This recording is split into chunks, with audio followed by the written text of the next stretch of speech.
Na última semana, nós trabalhamos então como um bom início de uma definição, a gente trabalhou o que não é o Evangelho.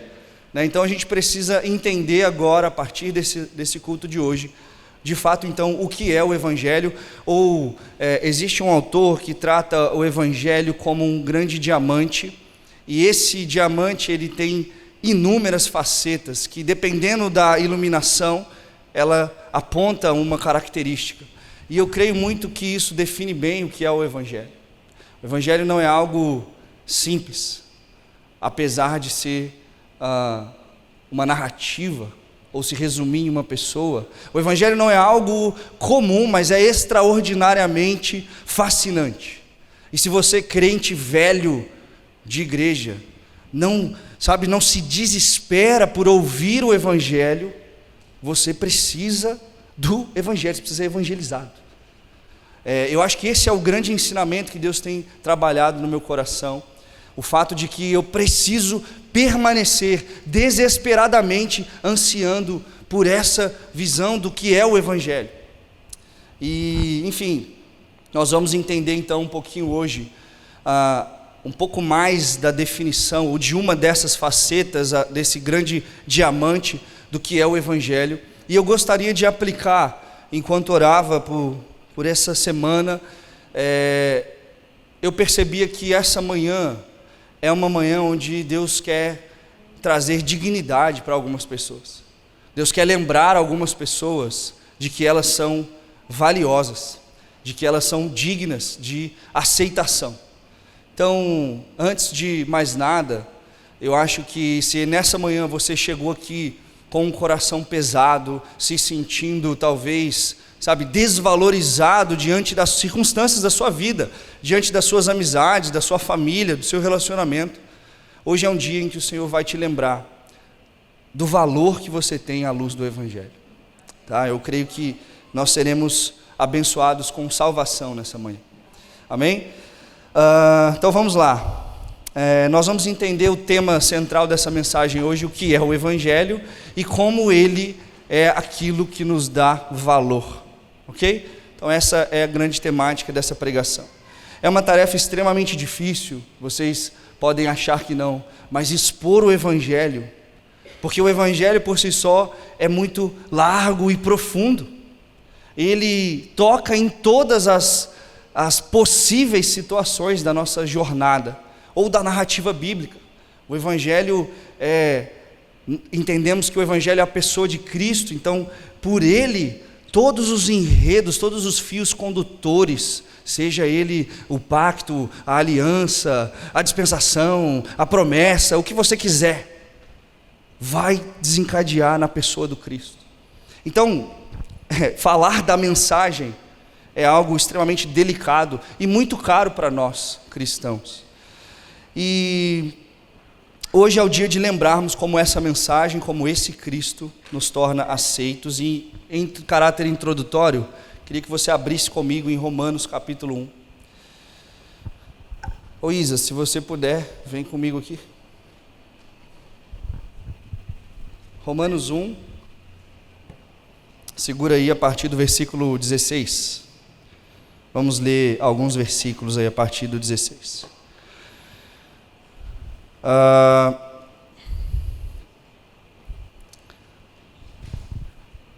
Entenderemos agora nessa introdução, o primeiro ponto, vamos chamar aí de ponto 1 da introdução, que a mensagem é uma boa notícia que anuncia para nós um resgate.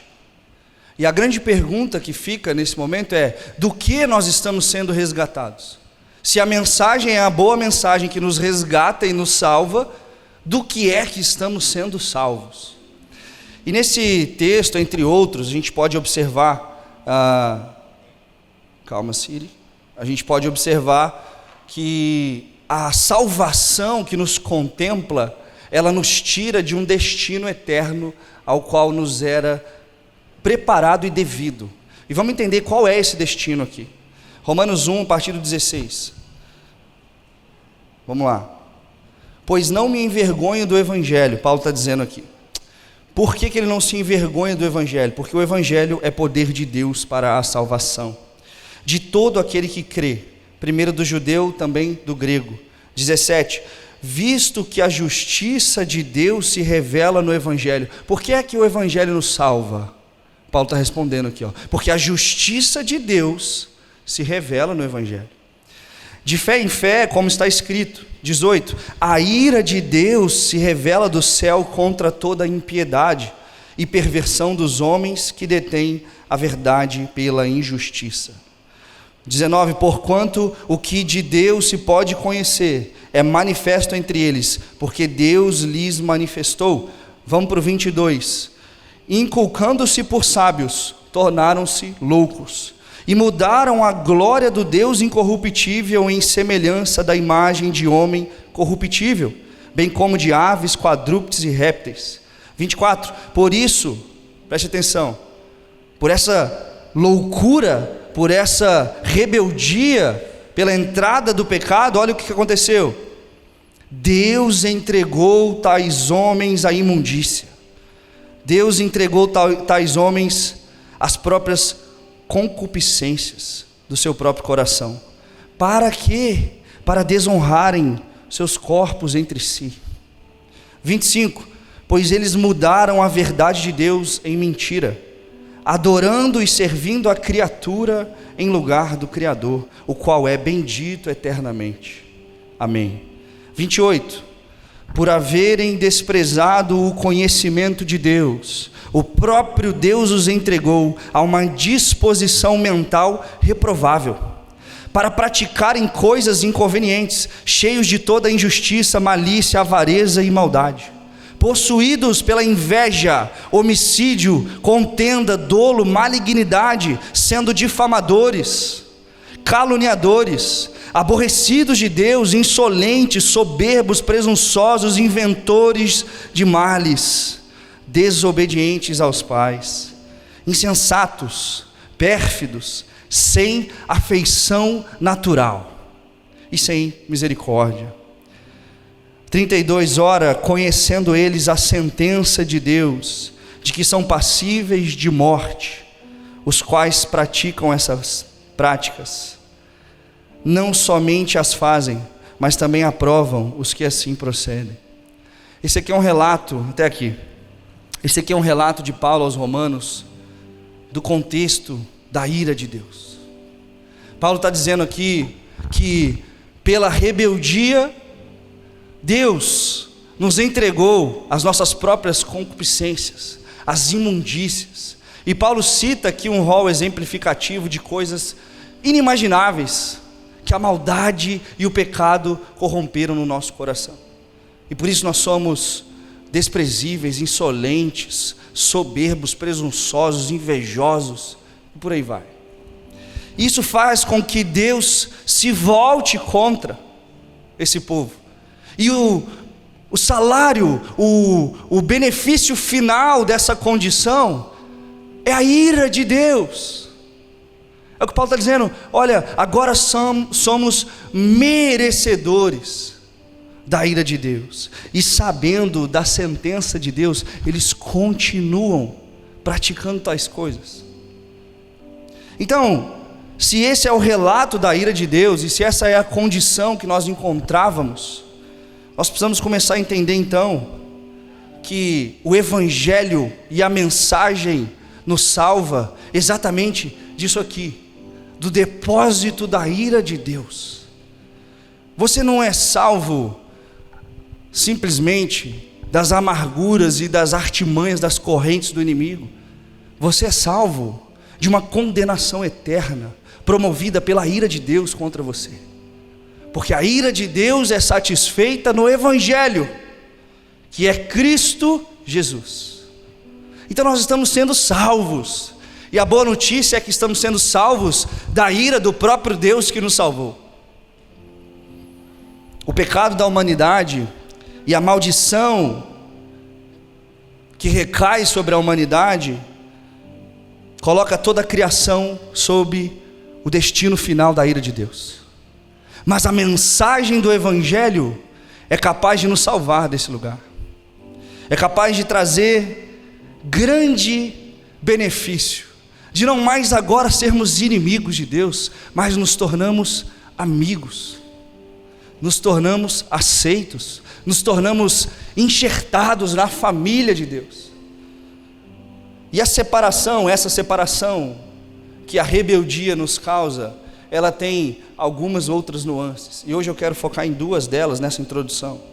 A separação de Deus causa, em primeiro lugar, em nós, duas sequelas, e entre elas está, por estarmos separados de Deus, agora psicologicamente nós estamos separados de nós mesmos. Esse é o relato de Gênesis 3:10. Adão agora, não consegue mais se entender, se perceber. Existe uma confusão no relacionamento do homem com o próprio homem. E a segunda sequela é que, por estarmos separados de Deus, nós também estamos socialmente separados uns dos outros, psicologicamente separados de nós e socialmente separados uns dos outros. Isso é também Gênesis 3, 7 e 16. Adão e Eva se vestem agora, se escondem uns dos outros, não tem mais intimidade, não conseguem mais se aproximar. E perceba aqui o seguinte: esses são problemas comuns para nós hoje, Quantos têm dificuldade de se relacionar? Às vezes com o próprio eu e às vezes com o próximo. Não é assim que a gente é ensinado. Olha, você precisa encontrar a sua melhor versão em você mesmo e se conectar com o seu eu interior. E é difícil você se reconhecer, porque você está fazendo isso a partir de uma ótica errada. Mas esses problemas, eles são todos de cunho horizontais. São problemas relacionais entre nós, conosco, e entre nós com outros. Só que a causa, pelo relato de Romanos disso aqui, ela não é horizontal, mas ela é oriunda de um grande problema, um problema muito maior do que não saber se relacionar, um problema que agora você está sob o jugo da ira de Deus. O problema é que agora você está separado do lugar da habitação. O problema é que nós perdemos o Éden. O problema é que nós perdemos a presença de Deus. E a partir de agora esse relacionamento corrompe esses relacionamentos. A raiz da separação do relacionamento vertical entre homens e Deus é o que causa as nossas problemáticas horizontais. E perceba que poucas vezes nós queremos tratar esses problemas assim. Geralmente nós estamos tratando assim, e vai dar certo, e vamos lá, o fulano tem que mudar comigo, hein? Isso aí tem que, agora não, agora alguém tem que me reconhecer. Não, porque agora eu tenho que ter mais encontros com essa pessoa, eu preciso agora ser mais empático, e aí você começa a tentar se resolver, tudo na horizontalidade, sendo que a mensagem resolve o nosso problema, o nosso verdadeiro problema, que é vertical. E a partir da mensagem, quando nós estamos então de novo inseridos na comunhão plena com Deus, por meio do seu Espírito, pela obra do Filho, pela comunhão dos santos, agora sim nós temos condições de resolver as nossas diferenças horizontais. O motivo de toda a nossa infelicidade, meu irmão, o motivo de toda a nossa frustração, de toda a nossa amargura, toda a nossa inveja, cobiça, presunção, é que nós estamos afastados de Deus, e nós estamos sob o depósito da ira de Deus. Nós não estamos reconciliados com Deus. Logo nós entendemos então que o resgate da mensagem tem a ver com restauração de uma posição original da boa criação de Deus. A mensagem nos resgata de quê? Da ira de Deus. Por quê? Porque a posição original do homem foi quebrada pela sua rebeldia. Só que o Evangelho agora nos encontra e fala: ei, novamente eu estou te transportando deste lugar de maldição para esse lugar de bênção. Perceba qual é o lugar da bênção que Deus tem para nós. Não é o lugar de uma conta com 7 dígitos. não é lugar de uma vida plena em saúde, simplesmente. O Evangelho pode fazer isso em nós, sim, mas isso não é o Evangelho. O Evangelho é: agora o resgate chegou até a mim, e agora eu posso novamente estar com Deus. Está entendendo? Então o Evangelho é a boa notícia que nos resgata da ira de Deus.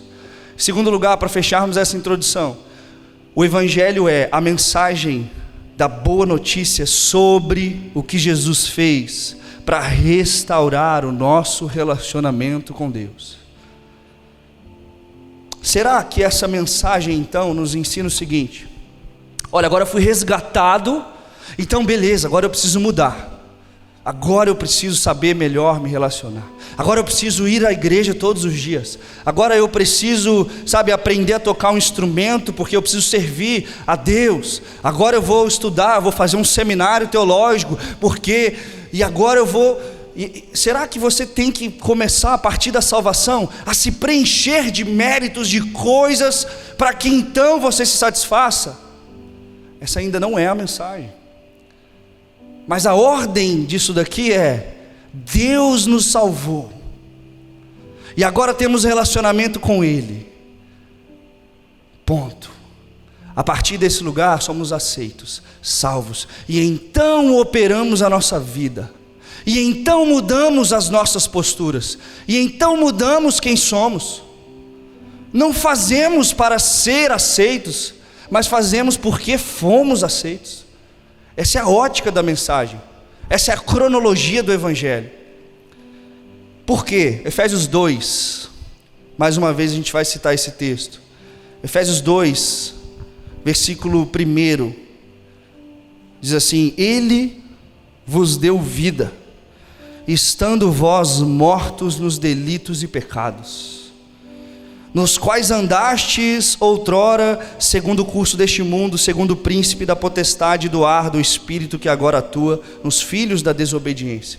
Olha o verso 4 de Efésios 2: Mas Deus, sendo rico em misericórdia, por causa do seu grande amor com que nos amou. Olha aqui, isso aqui é o Evangelho sendo exposto. Aonde nós estávamos, o texto vai nos dizer: estando nós mortos. Você não fez nada para merecer esse resgate. Você não fez nada para ser resgatado por esse Deus. Você estava morto. O que é que um morto faz? Nada. Ele nos deu então vida, juntamente com Cristo. Pela graça somos salvos. Dr. Lloyd Jones nos ensina que a mensagem nos torna cristãos. E ser cristão é aceitar uma mudança de posição. Ser cristão não é começar a se vestir de tal maneira, começar a pronunciar tais palavras. Isso vai acontecer, tá bom? Por ser cristão, você se veste com modéstia. Mas não é isso que caracteriza o ser cristão. O que caracteriza, segundo Lloyd Jones e segundo o texto de Efésios, é que agora nós estamos em outra posição. Fomos encontrados em um lugar de morte e agora estamos em Cristo, vivos, plenamente aceitos. Passamos da morte para a vida. Antes não estávamos em Cristo e agora estamos. É a mensagem do Evangelho. Antes não estávamos em Cristo e agora começamos a mudar a nossa vida, mudar nossas coisas, fazer bem feitinho para estarmos em Cristo. Não. Antes não estávamos em Cristo e agora estamos. Percebe isso? Não podemos, portanto, dizer que a mensagem nos faz agora sermos parte de alguma coisa ou praticarmos tal coisa. Antes, a mensagem diz para nós que nós recebemos alguma coisa. E essa coisa é a obra consumada de Cristo. E o próprio Cristo, como a habitação da presença de Deus. E em Cristo temos vida, porque Ele é a própria vida de Deus. Em Cristo temos dignidade, porque Ele foi o Cordeiro achado digno. Não é porque eu e você somos bons, não, cara. Não é porque eu e você sabemos cantar, pregar. Ai de mim, se a dignidade da minha vida perante ao meu Senhor dependesse de mim mesmo. Onde eu estaria? Romanos 1 nos responde: preso na imundícia, na inveja, na difamação e sob julgo da ira de Deus. Vamos lá. J.I. Packer nos ensina o seguinte, preste muita atenção nisso aqui. O Evangelho apresenta soluções para esses tipos de problema: sofrimento, injustiça, relacionamento, difamação, calúnia, qualquer coisa. Mas antes, o faz primeiro resolvendo o mais profundo de todos os problemas humanos, o problema do relacionamento e da paz entre os homens e Deus. E se não esclarecermos que a solução dos outros problemas é dependente da solução deste último problema, estaremos deturpando a mensagem do Evangelho. E estaremos sendo falsas testemunhas. Os frutos da mensagem não são a mensagem. Quanto o Evangelho restaurou o meu casamento, isso não é o Evangelho. Quanto o Evangelho me tornou alguém que agora eu sei me relacionar, mas isso ainda não é o Evangelho. O quanto o Evangelho agora me tornou alguém capaz de amar, mas uma vida de amor não é o Evangelho. Você está comigo? O Evangelho é o Filho de Deus carregando a glória do Pai na sua face e olhando para nós e falando: espera aí, deixa eu pegar você aqui e te colocar em outro lugar, e agora eu te chamo de alguém digno. Nós entendemos, portanto, então, que o Evangelho nessa introdução é um relato, é uma história, uma narrativa sobre o quê? Sobre a obra consumada de Cristo. Obra essa que resulta em um alcance de toda a humanidade. Para quê? Para que esta humanidade seja colocada em uma nova posição. A posição que dignifica e que dá valor. A posição de um novo reino, sobre uma nova ordem, inaugurado com o Rei e cabeça Cristo. Está comigo? O Evangelho é uma boa notícia, então, pois trata da salvação realizada a nosso favor. Isso é Tim Keller. E agora, preste bem atenção. Essa mensagem cria em nós uma vida nova, uma vida renovada, uma vida agora repleta de boas e novas ações. Ela cria em nós agora um ótimo posicionamento, ela nos dá um novo propósito, ela agora nos ensina a ter métodos melhores para tudo. Trabalhamos melhor, porque entendemos que agora trabalhamos para a glória de Deus. Estudamos melhor, nos relacionamos melhor. Essa mensagem nos ensina uma nova vida, que agora a gente consegue amar uns aos outros.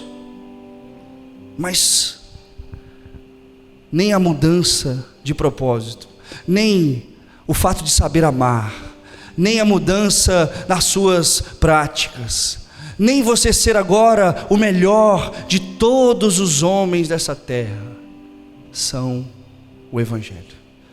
Nenhuma dessas coisas representam a plenitude do que é o Evangelho. Isso são os efeitos do Evangelho. E como nós, imediatistas que somos, finitos que somos, queremos definir todas as coisas, a gente vai lá e se apega a qualquer uma dessas boas facetas das consequências da mensagem e tornamos ela a própria mensagem. E olha o alerta de Paulo, sabe por que eles se afastaram de Deus? Porque eles começaram a servir a criatura no lugar do seu Criador. E aí, como que eu sirvo a criatura? Sendo evangélico, usando termos do Evangelho, mas não praticando o Evangelho. Eu sirvo falando: olha só, agora Deus tem que fazer o teu casamento melhor, porque essa é a mensagem do Evangelho. Eu estou servindo a quem? Eu estou servindo a criatura, porque eu quero buscar uma forma de melhorar a vida da criatura. Mas eu esqueci que o Evangelho é a pessoa que nos criou. O Evangelho é o próprio Filho de Deus, nos transportando de um lugar para o outro. Todo o resto é resto. Toda consequência disso é consequência. O final de todas as coisas é a presença de Deus tabernaculando entre o seu povo. É o culto, como o Luiz pregou na sexta-feira, que não vai acabar. Sabe, é a canção eterna, que não mais é saudades do Senhor, mas agora é santo, santo, santo. Porque nós estamos vendo o Evangelho. Nós estamos observando a mensagem eternamente. E não importa se você viveu doente, se você viveu rico, pobre. O que importa é que contemplaremos a mensagem. Está comigo? Então vamos lá, vamos para o desenvolvimento. O Evangelho, primeiro ponto aí. O Evangelho não nos dá direito de manter o controle da nossa vida em outras coisas. Nós entendemos então que o Evangelho é tudo o que Deus fez ao nosso favor. E esse tudo representa salvação, e salvação da própria ira desse Deus. Ok? Agora, o que nós precisamos fazer? Crer. Crer em Cristo. Crer nessa mensagem. E ponto final. Descansar nessa mensagem. Enquanto a gente estava no louvor, eu estava ali atrás, e a Emily, cadê a Emily? A Emily está lá atrás, né? Ela estava com o mais novo, assim ó, balançando, e aí ele estava aqui, quase dormindo. Aí eu fiquei olhando aquilo enquanto a gente cantava que Cristo é o nosso desejo eterno, que nada me apaixona mais do que a Ele, que Ele é o mais alto, que Ele é tudo o que nós desejamos. E aquele balanço ali, queridos, é o destino final da mensagem. Descansar nos braços de alguém que é a própria mensagem. E quanto cristãos, precisamos aprender a descansar e não ativamente operar a salvação na sua própria vida, senão tu sabe o que tu é? Tu é o próprio salvador da sua própria vida. A mensagem do Evangelho precisa nos fazer descansar e aceitar quem somos. Vamos lá. Depositar a nossa fé na mensagem do Evangelho significa confiança e descanso. Nós não somos salvos, preste atenção nisso aqui, o Tim Keller fala isso no Igreja Centrada. Nós não somos salvos pela medida ou qualidade da nossa fé. Somos salvos pelo objeto da nossa fé. Somos salvos porque cremos, e não como cremos, mas porque cremos. E cremos em Cristo. Isso é o que nos salva. A ordem é: creio, sou salvo, por isso caminho em novidade de vida. E não creio, agora tento me salvar, tento achar a aceitação no meio dos meus amigos, tento ocupar espaços no meio da igreja, para que eu seja visto, para que para que a garantia de fato esteja em qualquer outra coisa. Mas eu ainda não confio, Deus, que o seu amor me atingiu violentamente e me comprou. O Evangelho não é tudo o que cremos, que fazemos ou que dizemos. O Evangelho tem que ser primeiramente entendido como a boa notícia. E a notícia é menos sobre o que temos que fazer e mais sobre o que foi feito por nós. Isso é Tim Keller também. Partindo então desse entendimento, O Evangelho nos torna aceitos, dignos, válidos diante do Senhor. O Evangelho nos diz que somos comprados por esse Deus. Sem gastar R$1, sem investir nada, nós fomos comprados. O Evangelho é a mensagem que nos formou e a mensagem que nos sustenta. O Evangelho é aquilo que gera a nossa nova vida, e é aquilo também que faz com que caminhemos em novidade de vida. O Evangelho é a própria vida. Deus é o Evangelho. O Filho de Deus carrega a plenitude da mensagem do Evangelho. Sabe que Lucas 2 relata o nascimento do Evangelho. Lucas 2, o anjo desce aos pastores e fala assim: ei, a glória de Deus tocou esse lugar, mas não tenham medo, porque eis que trago uma boa nova. E aqui é a primeira palavra, a primeira vez dessa palavra. Eis que anuncio o Evangelho. E eles falam: é que hoje vos nasceu na cidade de Davi o vosso Salvador. Cristo é o Evangelho.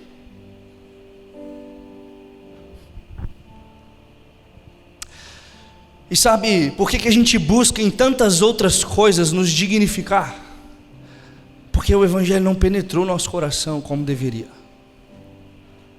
O Evangelho ainda não atingiu as profundezas das nossas afeições, a ponto de mudar a nossa realidade, a ponto de suplantar tudo. Isso é o escândalo da graça. Eu li um artigo do The New York Times, e esse artigo ele tem o título de A Busca Incessante pelo Valor Pessoal. E nesse artigo ele conclui que existe algo em comum na cultura ocidental. É que a nossa fome compartilhada, ela é por algo em comum, por valor pessoal, por dignidade. Esse artigo ele conclui que o senso comum e o desejo mais profundo de todo ser humano, capaz de subverter as suas lógicas, é ser achado digno de valor. E ele traz inúmeros exemplos. Ele diz que nós buscamos nos assegurar como pessoas de valor através do nosso status, através da nossa aprovação social, através da nossa carreira profissional, através das nossas relações, das nossas amizades, através de tantas outras coisas nós estamos buscando valor pessoal. Eu preciso me sentir desejado, eu preciso me sentir digno, eu preciso me sentir aceito. E engraçado, ele fez uma pesquisa, esse autor, nos presídios, com homicidas, e a causa mais comum que motivou o assassinato de alguém é que os homicidas relataram que eles mancharam a dignidade daquele homicida. Não, eu matei ele porque ele descredibilizou a mim na frente da minha família. Eu matei ele porque ele tirou a minha dignidade como homem. As pessoas desejam tão ardentemente essa busca por valor pessoal, que elas movem tudo da vida delas para esse lugar. De todas as formas, queridos, nós estamos tentando nos dignificar, tentando nos fazer aceitos pelas nossas próprias maneiras, do nosso próprio jeito. Está comigo? Mas o Evangelho não nos permite estar no controle da nossa própria dignidade. O Evangelho rouba de nós tudo o que somos. O Evangelho nos compra por inteiro. Percebe isso? E é engraçado que ele usa exemplo nesse artigo. Por exemplo, ele usa o Michael Phelps. Cara, o Michael Phelps é alguém que, talvez, eu não sei, tá, gente, mas eu acho que ele é o maior medalhista olímpico. Ele é o cara que quebrou todos os recordes. Ele é tido como um dos maiores esportistas de toda a história. E na carreira dele, depois que ele se aposenta, ele passa um tempo e ele volta. Ele volta a treinar, a praticar, a competir. E ele ilustra isso em outros grandes nomes. Por quê? Porque as pessoas estão o tempo inteiro desejando o status de valor, desejando serem objetos de valor.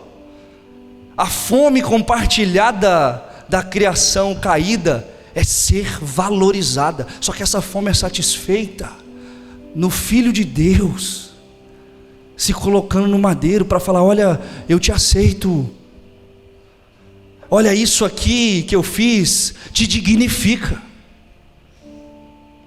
Por isso o Evangelho não nos permite estar nessa posição de busca incessante por valor pessoal. Alex, não é o quanto você é um ótimo empresário que te torna alguém digno, sabe? Não é o quanto eu estou aqui pregando que me torna alguém valioso. Não é nada.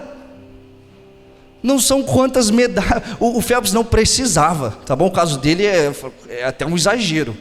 Ele tinha valor social.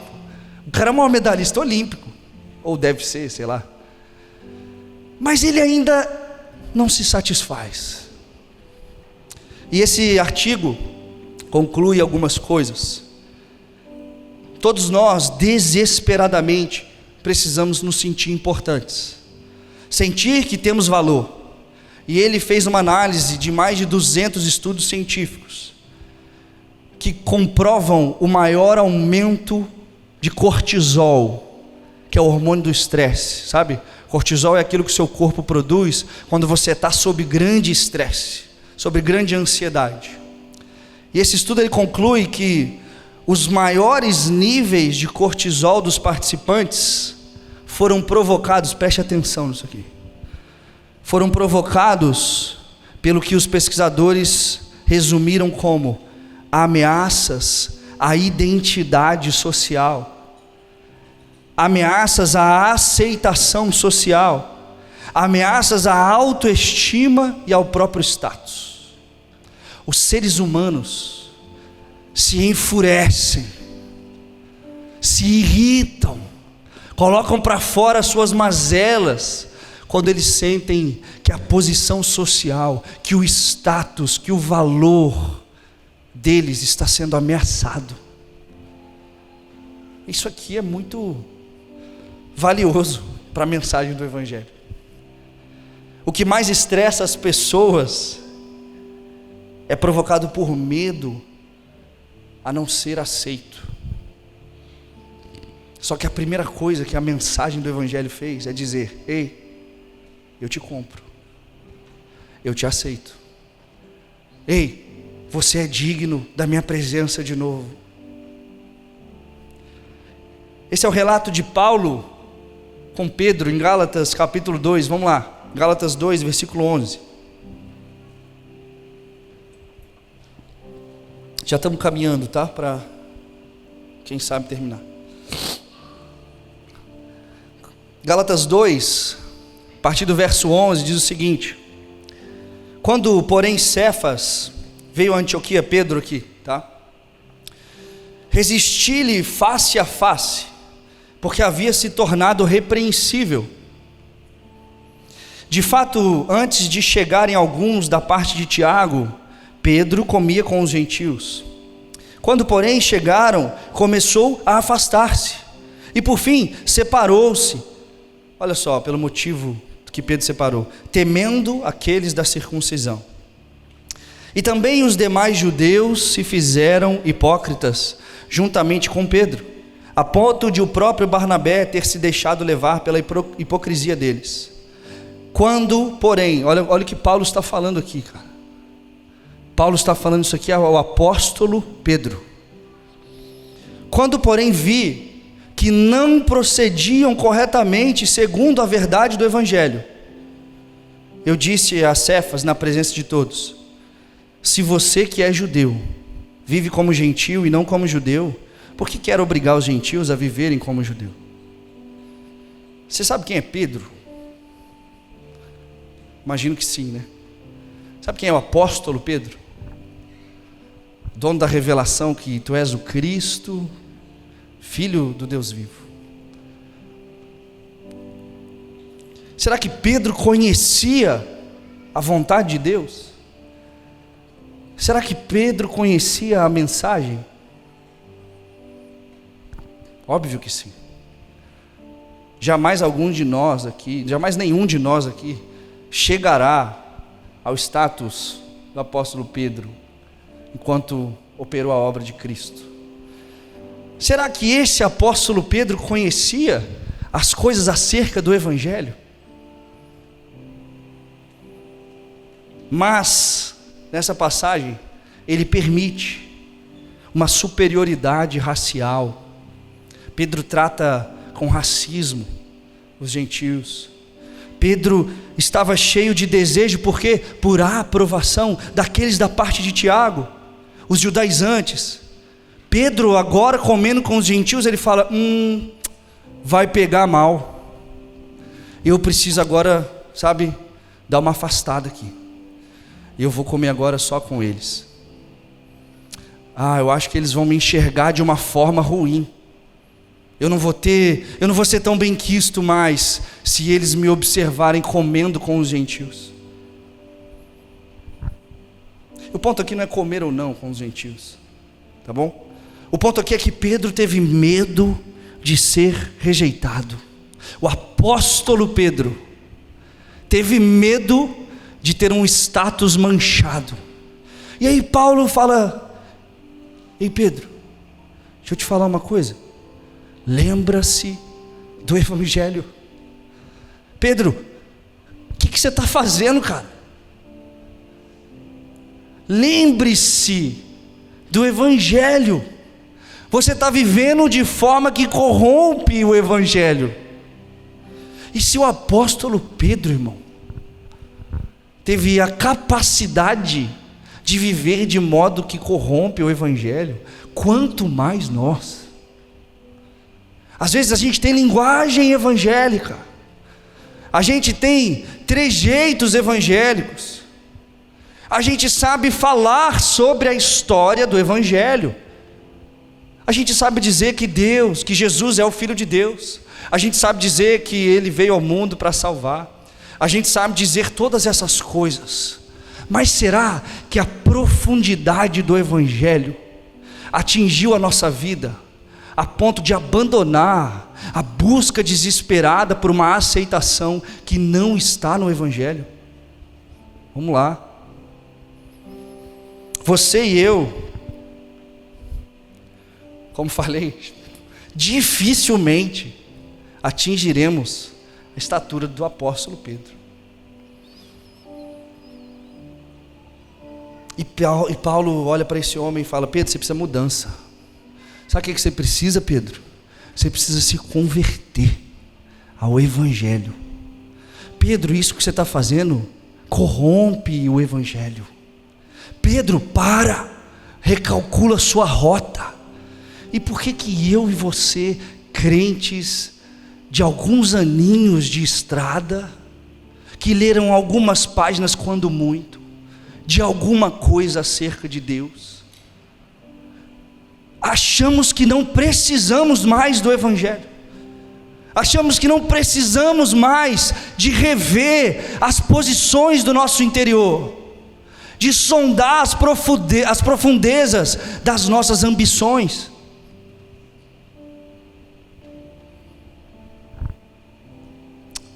Paulo está lembrando, Pedro, o Evangelho é o que forma a sua identidade de alguém digno. Tu não precisa de aprovação, Pedro. Tu é Pedro, pô. Vamos lá, Pedrão. Paulo está dizendo que a meritocracia buscada por Pedro não está dentro do Evangelho de Cristo. O que Pedro precisa saber, o que eu e você precisamos saber, é que aos únicos olhos, ao único par de olhos que importa, nós somos achados dignos. Aos únicos olhos que precisa nos enxergar, nós somos aceitos. O que Paulo está dizendo é, Pedro, calma aí, Lembra-se do Evangelho. E sabe a conclusão desse artigo? Vou voltar nele aqui. É que essa caçada pessoal, por valor pessoal, jamais termina na nossa cultura.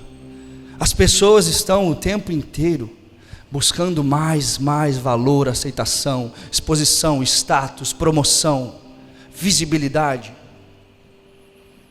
Mas a mensagem do Evangelho precisa findar essa busca insaciável por valor pessoal. Você pode falar para uma pessoa: ei, para um pouquinho de investir tempo nisso aqui, e vamos, sei lá, cara, fica mais tempo com a sua esposa, sabe? Abandona um pouquinho, pastor, abandona um pouquinho essas páginas literárias e gasta 2 horinhas ali com seus filhos, cara. Por quê? Por que você está assim, cara? Por que tu está na igreja todo dia tocando louvor? Por que você está, cara, por que você está reunindo toda hora todo mundo na tua casa? Será que você pode descansar um pouquinho em Deus? Eu não estou falando que são coisas boas, não, tá? Tem que ser feito. Sonde o seu coração, leia, estude, trabalhe. Você está entendendo o que eu estou querendo dizer?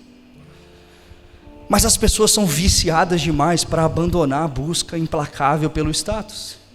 Elas não confiam na mensagem do Evangelho.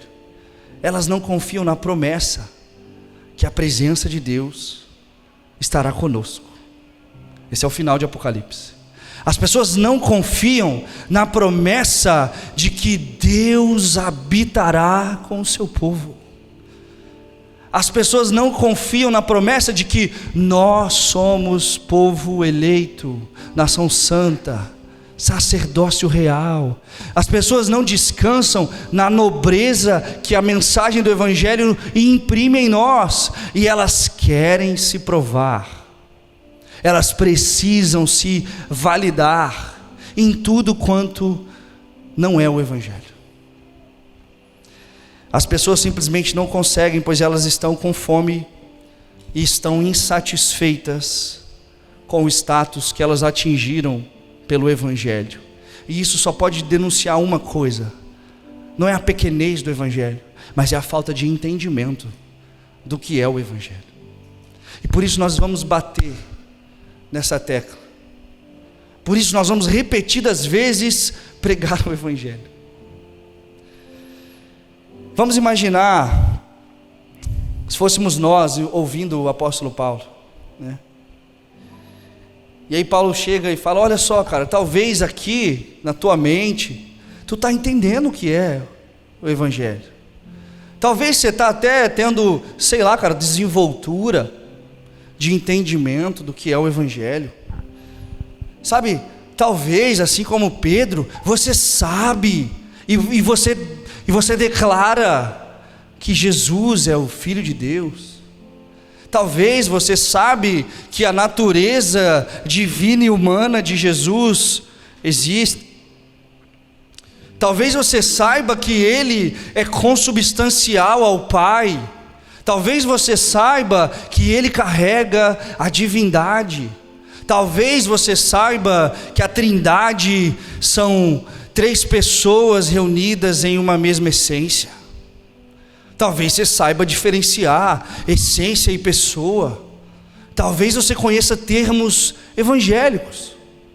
Talvez você saiba que o Evangelho é aquilo que nos salva. Mas será que você vive de acordo com o Evangelho? Ei, será que você teve o seu coração provado e satisfeito nessas verdades que você sabe pronunciar? Estou falando de algo interior. Eu estou falando de algo que é a ação de Deus. Estou falando do maior milagre que podemos provar como criaturas: uma volta ao lugar da habitação. Um caminho que anuncia agora novos céus e nova terra. Uma caminhada cristã que agora diz para o mundo: eu fui encontrado. E agora minha realidade não é mais essa. Agora eu sou achado valioso diante dos únicos olhares que me importam. Agora, quando ninguém me vê, não importa mais, porque eu fui visto, porque eu fui comprado, porque a mensagem me salvou, e porque a ira de Deus, que era o meu destino, não é mais, e agora eu sou chamado amigo de Deus. E amigo é aquele que conhece os segredos do coração. Amigo é aquele que desfruta de intimidade. Vamos caminhar para o final então. Essa é a razão de todos os nossos problemas. É o que o apóstolo Pedro enfrenta aqui em Gálatas. A razão de todos os nossos problemas é uma: não pensamos no Evangelho. E a exortação de Paulo a Pedro cabe a nós. O que Paulo está dizendo e o que eu estou dizendo para vocês lembrem-se do Evangelho. Mas lembrem-se do Evangelho. Lembrem-se do Evangelho. E Pedro tinha argumentos, julgo eu, para conversar com Paulo ali, para debater com Paulo ali, para expor as suas necessidades. Será que Pedro saberia articular à luz do Evangelho o porquê que ele estava fazendo aquilo ali? Obviamente que sim, mas Paulo não se importa com isso. Paulo está dizendo: Pedro, lembre-se do Evangelho. Se o Evangelho é verdadeiro, se somos salvos pela graça, não é apenas verdade, querido, que não temos mais direito de buscar valor em outras coisas. A questão não é mais se temos direito ou não. A questão é que não temos necessidade mais. A questão não é uma questão legal, é uma questão moral. Não é se você pode ou não pode buscar valor em outra coisa. É que, meu filho, não precisa. Tu não precisa de uma aprovação que não seja a do Evangelho. Você entende isso? Não há mais necessidade de encontrar um lugar para ser achado alguém de valor, porque você encontrou um lugar na mesa do rei. Não precisamos mais temer status, porque nós temos um lugar na mesa do banquete. Vamos lá. Não tem por que mais corações aflitos e angustiados por serem alguém. Jovens, descanso é a mensagem do Evangelho. Corram, mas não se cansem. Percorram, tenham força, queiram, mas descansem no Evangelho. A verdade é que quando nós não nos encontramos satisfeitos no fundamento da mensagem, é porque nós amamos muito pouco o objeto da mensagem. Nós amamos Deus tão pouco que nós não conseguimos confiar nossa vida finita ao Deus que nos comprou. E nós queremos saber por que é que fulano está virando a cara para mim. Por que é que eu ainda não? Por que é que aquilo ainda não? Por que é que ninguém me notou? Mentalidade de órfão, de alguém que carece do Evangelho. Não é que você não tem direito de ter bons amigos, de ser um amigo bom, bem-quisto. Você tem direito de ser um ótimo empresário, de ser uma referência, de ser alguém que ensina, que inspira. Paulo é alguém que faz isso. Olha para mim e me imita, porque se tu estiver me imitando, tu vai estar imitando a Cristo. O problema da frase nossa hoje é que tu vira para o cara e fala: olha para mim, me imita, e tu está imitando quem? Está imitando ninguém. não tem humildade, não tem mansidão, não tem evangelho, não se sustenta. Então, o problema não é ter direito de querer ter um status social ou não. 12:01, meu Deus. Mas o problema é que você não precisa mais disso. Você não carece mais disso. O Evangelho é o fim da busca incansável por um valor pessoal. Porque ele nos mostra a pérola de grande valor. E não sou eu, e não é você. Você não é o bebezinho aos olhos do Pai. Sabe por que você tem vida? Sabe por que Efésios nos coloca agora em vida estando mortos? Porque estamos nele. Porque ele nos pegou, nos colocou nele, e ele carrega a dignidade, e o fato de ele nos introduzir na sua vida é valioso. O nosso coração precisa parar de buscar valores que nos justificam.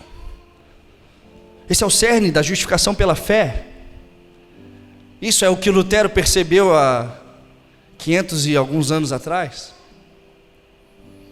Isso é o que nós, pelo menos, fundamentamos, e se você não sabe isso, busque saber, a sua fé protestante. Você que é um protestante, você só é protestante porque alguém entendeu que a justificação é pela fé e não pelas obras. Isso é o sola fide. E além de entender que a justificação é por meio da fé, alguém entendeu que a salvação é por meio da graça. E está eu e você aqui, 500 e tantos anos depois, querendo se salvar, querendo se justificar. Não, olha só, eu falei isso, mas na verdade, eu sou assim, eu sou assado, o que eu quis fazer foi aquilo. Ei, lembre-se do Evangelho. E a partir daí, se você falou algo que não deveria mesmo, ei, irmão, falei, lembra do Evangelho aí, tem perdão para mim? Como eu reconcilio isso? Evangelho, não tem, enfim, o nosso coração precisa parar de obter em tudo ao nosso redor segurança e satisfação. Como Paulo falou a Pedro, pense no Evangelho. Deus é a mensagem do Evangelho. Deus é suficiente para você? Essa é a pergunta que nós terminamos hoje. Será que Deus é suficiente para você? Se a sua resposta é sim, ponto final. O Evangelho é Jesus. O Evangelho é Jesus anunciado aos homens comuns, aos pastores trocando os turnos nas vigílias da madrugada. O Evangelho é aquilo que os anjos contemplam e invejam. O Evangelho é aquilo que fez a glória de Deus, a Shekinah de Deus, tocar um lugar na Judéia. O Evangelho é aquilo que fez a glória do Deus invisível se tornar um embrião. O Evangelho é a encarnação do Verbo, é o próprio Verbo. O Evangelho é Deus encarnado. O Evangelho não é história em quadrinhos, o Evangelho é uma pessoa. O Evangelho não é um casamento da hora, o Evangelho é Cristo Jesus. Ainda que o casamento esteja ruim, o Evangelho é Deus conosco. O Evangelho é sermos o seu povo e Ele ser o nosso Deus. O Evangelho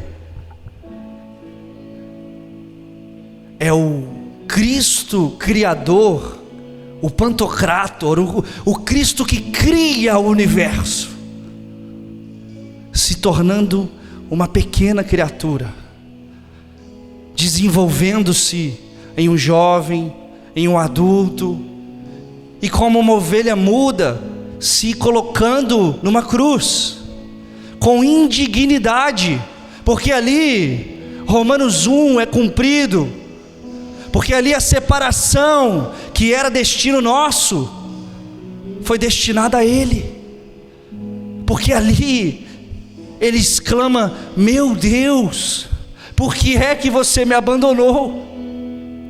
Para que hoje sejamos aceitos. O Evangelho é esse mesmo Cristo, dias depois, fora de um leito de morte. O Evangelho é esse mesmo Cristo, assentado à direita do Pai, nas regiões celestiais, intercedendo por mim e por você.